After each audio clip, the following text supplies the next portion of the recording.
त्या ठिकाणी दुःखी झाले. कशाला गेले आई तो स्वर्गाला, कोण वागेल तुझ्या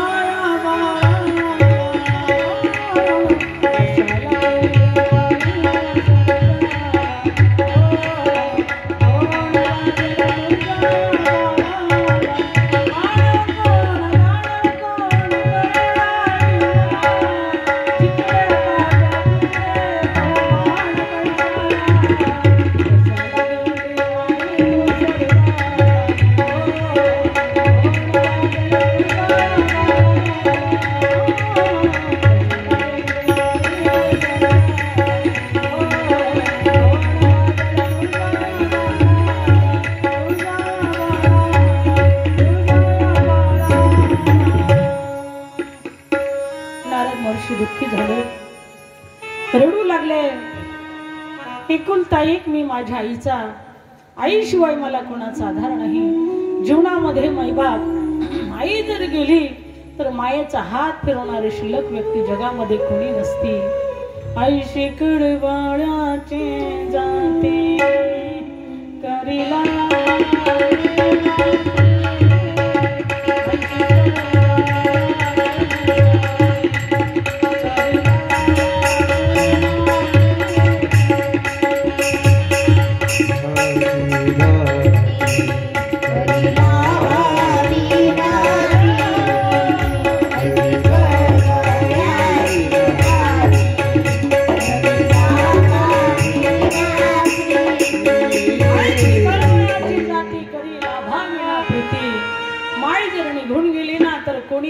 तुमच्या डोक्यावर हात फिरवणार नाही आणि आईशिवाय तुम्हाला विचारणार नाही कोणी जेवलात का. म्हणून त्या ठिकाणी आई गेल्याच्या नंतर बाबा त्या ठिकाणी कोणी शिल्लक नसतं. मावशी म्हणत असते, बाबा बाळा मी तुझ्या आईसारखी बरं का, रडू नको. आईसारखी असेल हो पण ती आई कधी होणार नाही. शेजारी म्हणत असते, ताडे रडू नको, मी तुझ्या आई सारखी ग, रडू नको. आई सारखी तू आहे पण आई होणार नाही. आईचं प्रेम किंबहुना धनुर्धरा जो मातेची उदरा, तो मातेचा सोयरा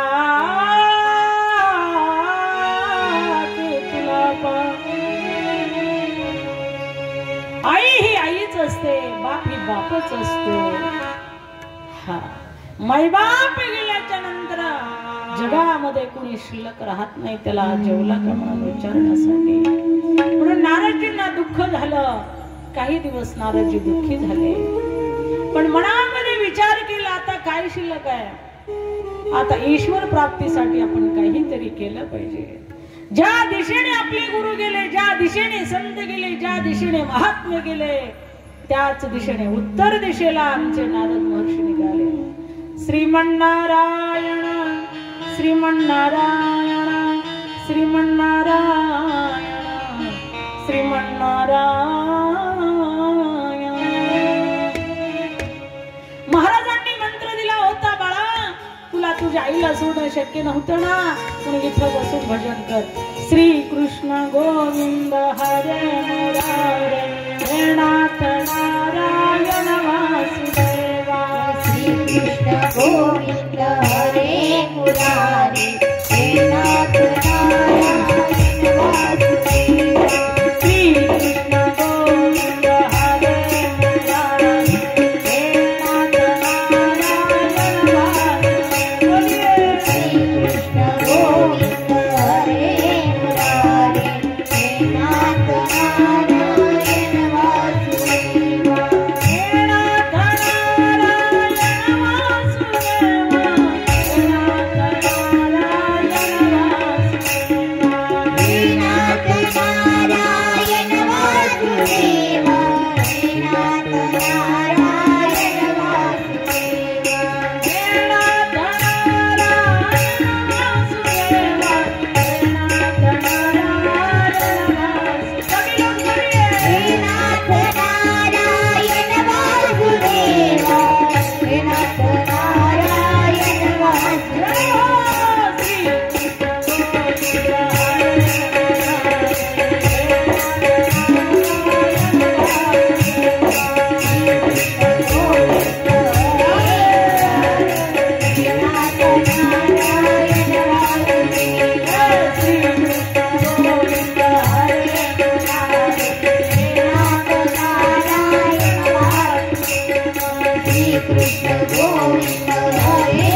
रे मुरारे हे नाथ नारायण वासुदेवा. भगवत नाम चिंतन करत करत करत नारद महर्षी उत्तर दिशेला गेले. भगवान परमात्म्याचं चिंतन करत आहेत. पायामध्ये चप्पल नाही, उन्हाळ्याचे दिवस आहे, डोक्यावरती काही अस्त्र, ऊन झाकावं म्हणून त्या ठिकाणी ऊन लागू नये म्हणून काही सुद्धा टाकायला नाही. भूक लागलेली आहे, तहान लागलेली आहे, एकच मनामध्ये ओढ आहे भगवत प्राप्ती, ईश्वर प्राप्ती, ईश्वर चिंतन.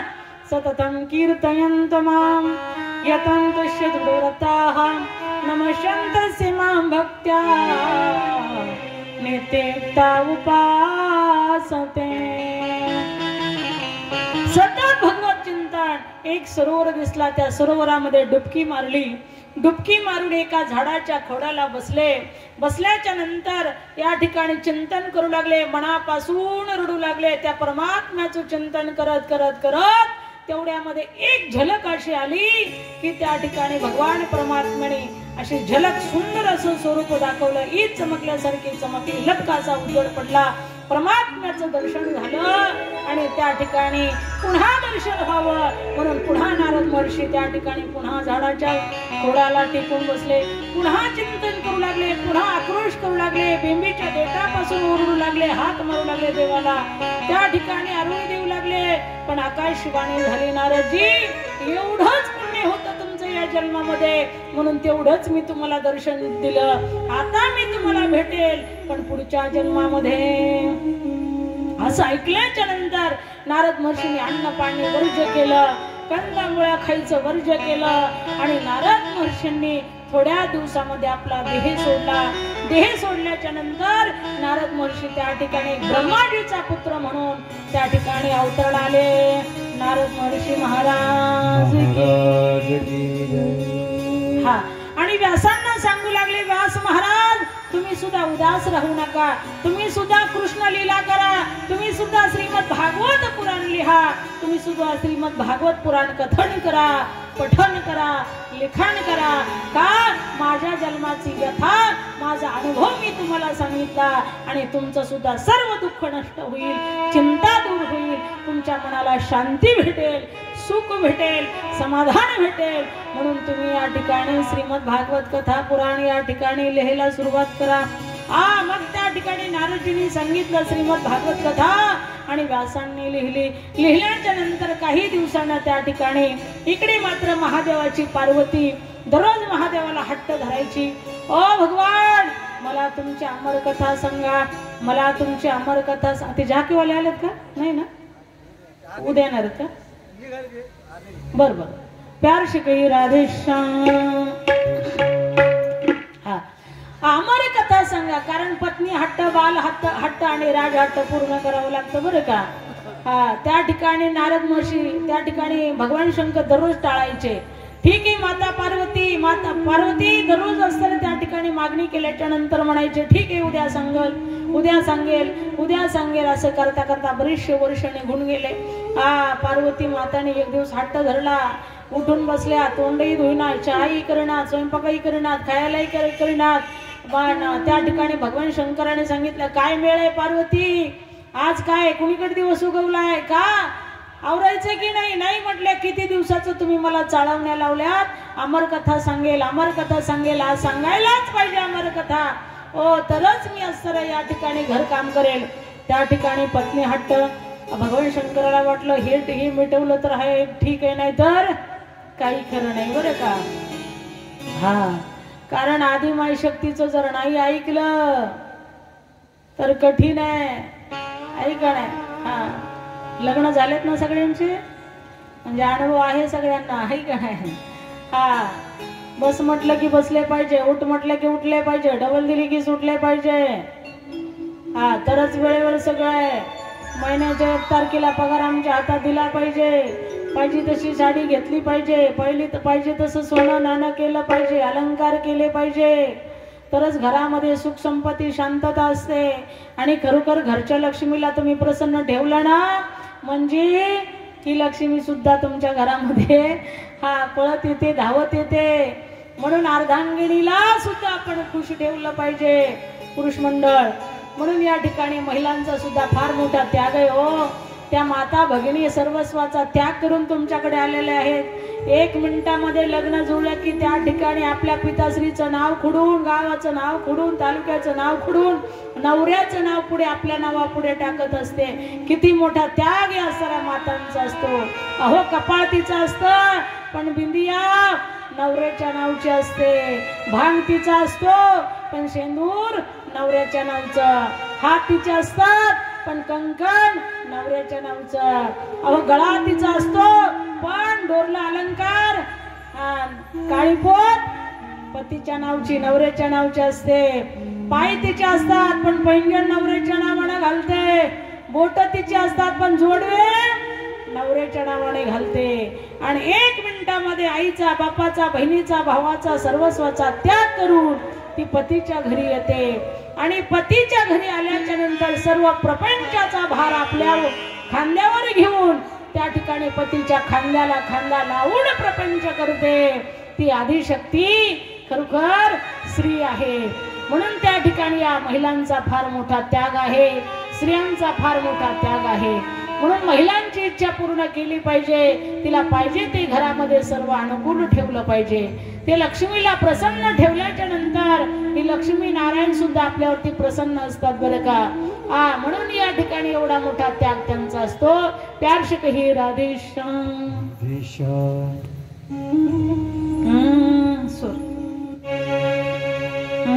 राधेश्याम.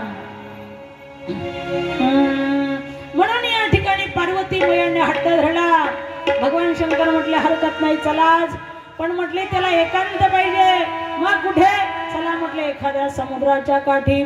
समुद्राच्या काठी गेल्या तिथे असणारा पक्षाचा सुद्धा आवाज नाहीये, कशाचाच आवाज नाहीये. अशा ठिकाणी गेले एकांतामध्ये आणि त्या ठिकाणी एका झाडाखाली बसले. आणि बसल्याच्या नंतर महाराज असणारे शंकर भगवान व्यासपीठावरती बसले. माता पार्वतीला पुढे आसन टाकायला लावलं आणि माता पार्वती पुढे बसल्या. भगवान शंकर अमर कथा सांगू लागले. पार्वतीला सांगितलं मी माझं वाक्य पूर्ण झालं की तू हुकार टाकायचा, हो म्हणायचं. तसंच तुम्ही सुद्धा करत बरं का, मला इतक्याला नाही ऐकवायचं. परंतु त्या ठिकाणी आमचे भगवान शंकर प्रभू रामचंद्राचे सर खरोखर आपल्या भक्तीमध्ये मग्न होते. एकदा का डोळे झाकून घेतले की त्यांच्या आनंदामध्ये, त्यांच्या मस्तीमध्ये ते मस्त असायचे.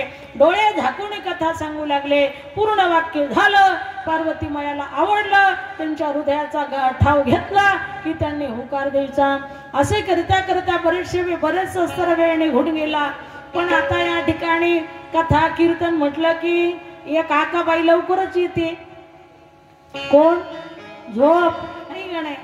त्याच्यासाठी महाराजांनी सांगितलं युक्त आहार विहार नेम इंद्रियासी सार नसा विवासार निद्रा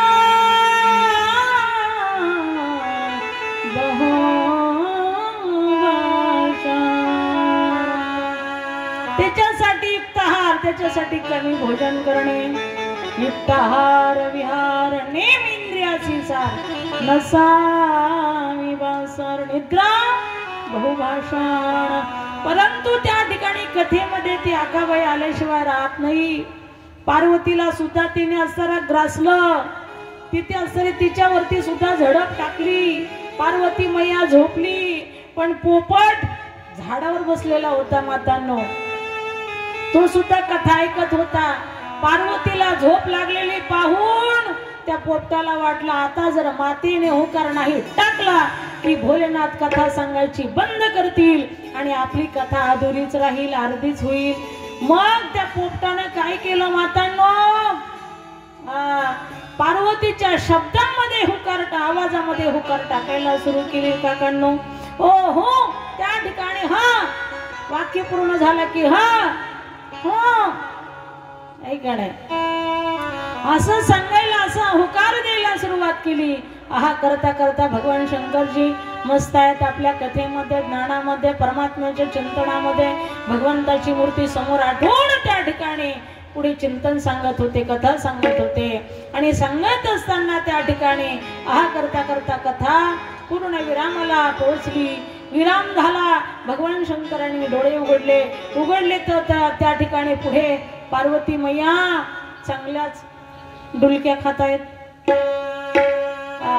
झोप आली की माणूस काय करतो काका, किती डोळा वासा तरी ती आकाबाई आली ना, अचानकपणे काय होत, माणूस डुलकी खात बरं का.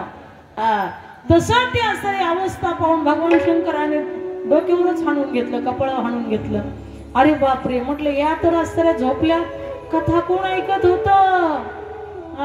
इकडे तिकडे पाहिलं, त्या झाडावरती एक राघू पोपट दिसला. ओ हे पाहून मात्र त्या ठिकाणी भगवान शंकराच्या लक्षात आलं, अरे म्हटले हाच कथा ऐकत होता आणि हाच हुकार टाकत होता. भगवान शंकराला राग आला, कारण म्हटले चोरून ज्ञान घेऊ नये, ज्ञानाची सुद्धा चोरी करू नाही. अरे तू चोरून माझं ज्ञान ऐकलं. जे त्रिशूळ घेतला राग त्याच्यावरती सोडल्याच्या नंतर तो राघू पुढे, त्रिशूळ मागे, भगवान शंकर त्याच्या पाठीला गेले. करता करता व्यासांच्या आश्रमापर्यंत गेले. व्यासांची पत्नी नेमकच बाहेर येऊन तिला आळस देत होती आणि त्या ठिकाणी जांभळी देत होती. असा आळस बिळस देऊन जांभळी देऊन तोंड वासून जांभळी देत असताना हा पोपट गेला, असाच त्या मातेच्या तोंडामध्ये घुसला असाच पोटामध्ये गेला आणि पोटामध्ये गेला असाच 12 वर्ष राहिला. म्हणून बैसोनी खोळी शोक राहे गरबी अंगाला, बैसोनी खोळी शोक राहे गरबी अंगाला. हे सिनाला दुःख आठावी मेरा, सिनाला दुःख आठावी मेरा. हे माघीला चोचला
लक्ष आहे ना सर्वांचं, डोक्यात घुसतंय ना. आता म्हणा घुसायला काय झालं, 15 वर्ष चालू आहे का नाही. जड विषयी जरा पण गोड आहे का नाही. चिंतन जड आहे ऐकायला पण गोड आहे. लक्षपूर्वक ऐकल्याच्या नंतर नक्कीच तुम्हाला पण आनंद भेटणार आहे, नक्कीच तुम्हाला याच्यामध्ये समाधान मिळणार आहे. शुकाचार्य महाराज त्या ठिकाणी पोपटाच्या रूपामध्ये मातुश्रींच्या तोंडातून प्रवेश केला आणि मातुश्रींच्या पोटामध्ये 12 वर्ष राहिले. 12 वर्ष राहिल्याच्या नंतर व्यास महाराजांना त्यांची अवस्था पाहवली नाही. व्यास महाराजांनी त्या ठिकाणी विनंती केली. बघा शुकाचार्य महाराज 12 वर्ष आईच्या पोटामध्ये राहिले, आतूनच बोलत होते. बघा काय सामर्थ्य आहे. व्यास महाराज म्हटले शुक बेटा बाहर आ जाइए, तुम्हारी माँ बहुत तकलीफ में है. शुकाचार्य म्हटले पिताश्री मैं नहीं आने वाला, मुझे डर लगता है. जन्माला आलं की मरायचं, मेलं की जन्मायचं, म्हणजे जन्माला आलं की मरायचं, त्यापेक्षा बाहेरच यायला नको. भगवंताची माया फार कठीण आहे म्हटले. व्यास महाराजांची बोलती बंद झाली. व्यास महाराजांनी भगवान विष्णूची प्रार्थना केली. भगवान परमात्म्याला त्या ठिकाणी बोलवलं. शांताकार शुक्लांबरधरं भुजगशयनं पद्मनाभं श्रीशं विश्वाधारं गगनशीर्षं मेघवर्णं शुभांगं लक्ष्मीकान्तं कमलनयनं योगिभिर्गणगम्यं वन्दे विष्णुभवरं सर्वलोकैकनाथं।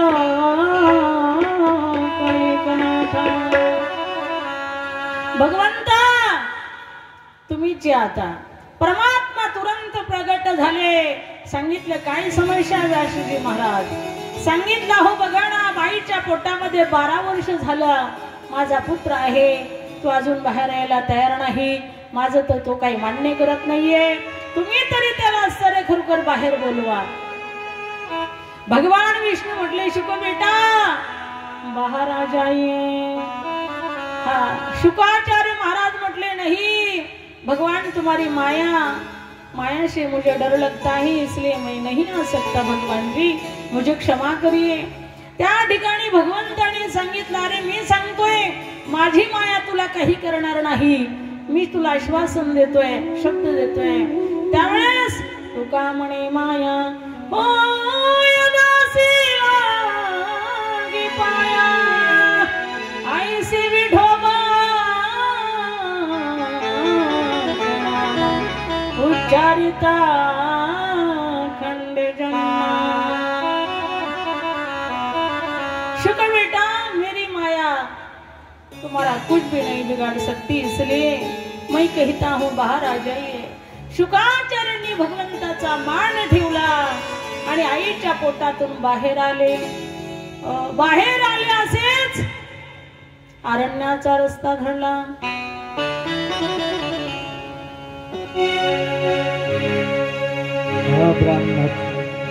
ब्राह्मणाचे पोर एका खेळाशी द्याले ब्राह्मणाचे पोर एका खेळाशी द्याले ब्राह्मणाचे पोर एका खेळाशी द्याले ब्राह्मणाचे पोर एका खेळाशी द्याले 12 वर्ष नपाले 12 वर्ष नपाले कापत कापत बाहेर आले कापत बाहेर आले नागवती पळून गेले रे नागवती पळून गेले रे ऐक खेळिया तुझं सांगितले से जाणून खेळ खेळ ऐक खेळिया तुझं सांगितले से जाणून खेळ खेळ।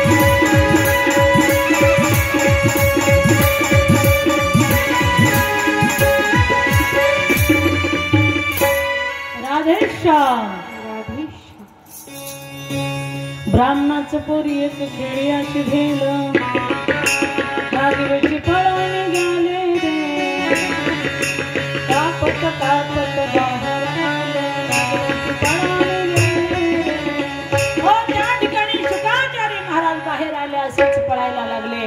पळत असताना शेवटी बाप व्यासांना हे सहन झालं नाही। व्यासांच्या डोळ्यातून अश्रू वाहू लागले अंतकरण भरून आलं आणि त्या ठिकाणी कंठ दाटून आला आणि अवस्थेमध्ये शुक बेटा मत जाइए बेटा मुझे छोड़कर मत जाइए बेटा असं त्याला आवाज येऊ लागले रडू लागला।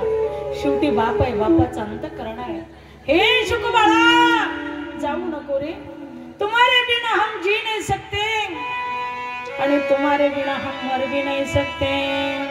अरे एकतर 12 वर्षाने तुम्ही बाहेर आलात आईच्या पोटातून आणि आल्या असाच तुम्ही निघालात दुःख वाटलं बापाला बापाची माया असते हो। मला कसंच होत या बाप लोकांचं बघता मला कसंच बाप लोकांचं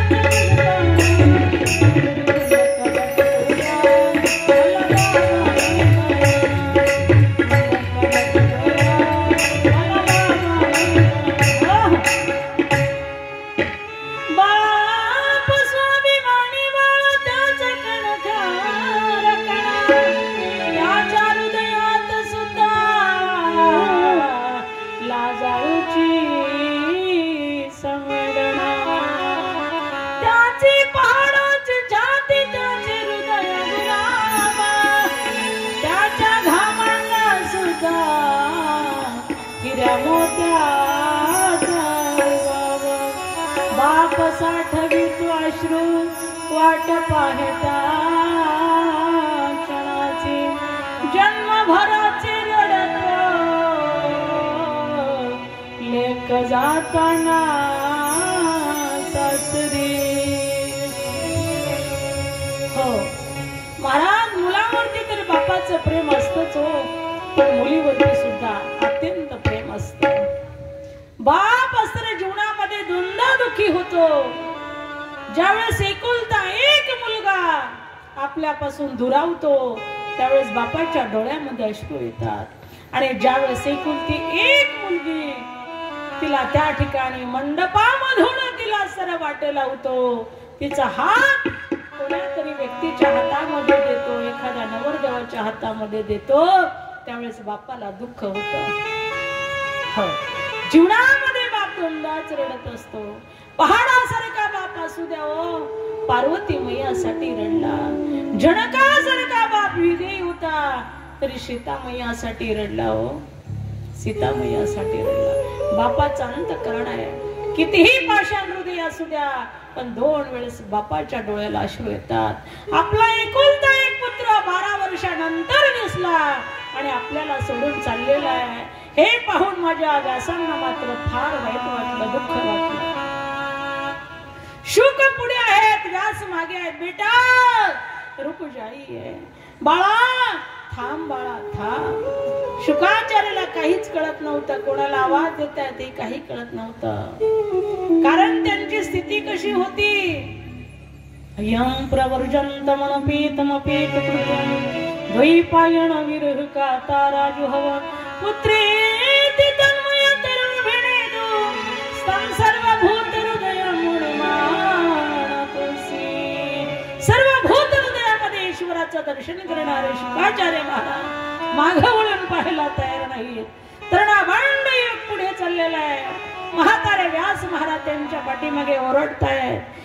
एका साईडला असणाऱ्या स्वर्गीच्या अप्सरा स्नान करतायत, त्यांच्या अंगावरती वस्त्र नाहीये, बिना वस्त्राचं तटस्थ डोळ्याने शुकाचार्याचं दर्शन करतायत. व्यासांचा आवाज येतो, शुक बेटा रुक जाईये. त्यावेळेस त्या महिला अप्सरा वस्त्र परिधान करतायत, परंतु शुक पुढे व्यास मागे गेलेले आहेत. भयंकर अरण्य लागलं. त्या अरण्यामध्ये माझे शुकाचार्य महाराज त्या ठिकाणी दिसेनासे झाले. हो, व्यासांचं दुःख वृक्षांना पाहवले नाही, वृक्षांनी हो दिली. व्यास महाराज त्या ठिकाणी दुःखी झाले, मुलगा दिसत नाही, निराश झाले, परत आले. परत येता त्या अप्सरा त्या सरोवरापाशीच होत्या. व्यासांना पहिल्याबरोबर वस्त्र परिधान केलं. व्यासांनी प्रश्न केला, मातांनो मी एवढा तुम्हाला पापी दिसलो का? माझा तरुण मुलगा असर या ठिकाणी बिना वस्त्रात होता आणि तुम्ही निर्वस्त्र होतात, तरी तुम्ही तटस्थ डोळ्याने उघड्या डोळ्याने त्याचं दर्शन घेत होतात आणि माझा आवाज ऐकल्याबरोबर वस्त्र परिधान केले, माझ्याकडे कुठला दोष आहे? असा प्रश्न केल्याच्या नंतर त्या अप्सरा म्हटल्या, महाराजी ऐका, तुमच्या प्रश्नाचं उत्तर आम्ही देतो. म्हटले, तुमचा पुत्र जो आहे सर्व भूत ईश्वर सर्व ठिकाणी पाहतो, त्याला स्त्री पुरुष हे काय माहिती नाही, हे ज्ञान नाही, पण तुम्हाला हे व्यवहाराचं ज्ञान आहे म्हणून आम्ही वस्त्र परिधान केले. व्यासांना प्रश्नाचं उत्तर योग्य वाटलं. व्यास महाराज तिथून गपचूप पुढे निघून गेले. व्यास महाराज दुःखीच होते, उदास होते. त्या ठिकाणी मग आपले 4 शिष्य घेतले आणि 4 शिष्यांना सांगितलं, 4ही दिशांना तुम्ही जायचं आणि ही मी चतुश्लोकी जी भागवत तुम्हाला सांगतो त्या 4 श्लोकाचं तुम्ही मात्र त्या पठण करायचं, गात गात गात हिंडायचं अरण्यामध्ये. कारण माझा पुत्र हा फार असणारा खरोखर, याच्या जर कानावर श्लोक पडले तर हा असणारा गप्प बसणार नाही, हा शांत राहणार नाही. 4ही शिष्य त्या ठिकाणी पाठवले.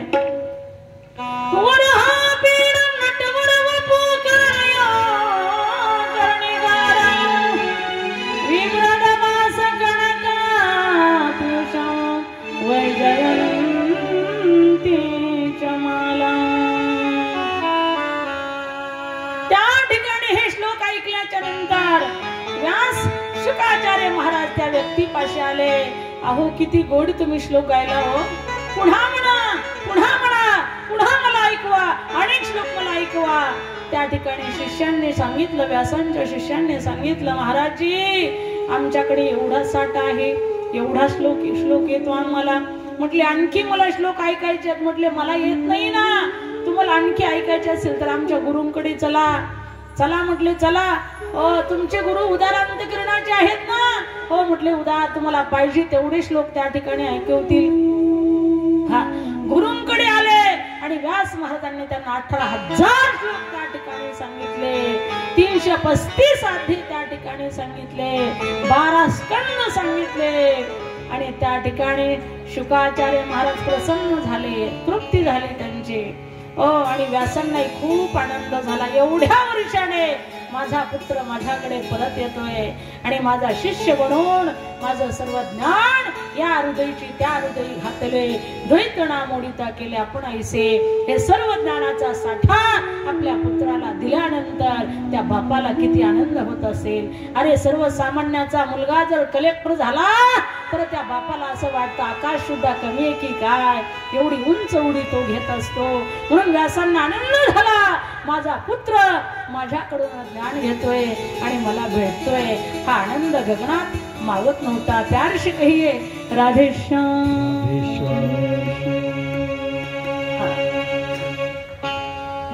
हमारो धन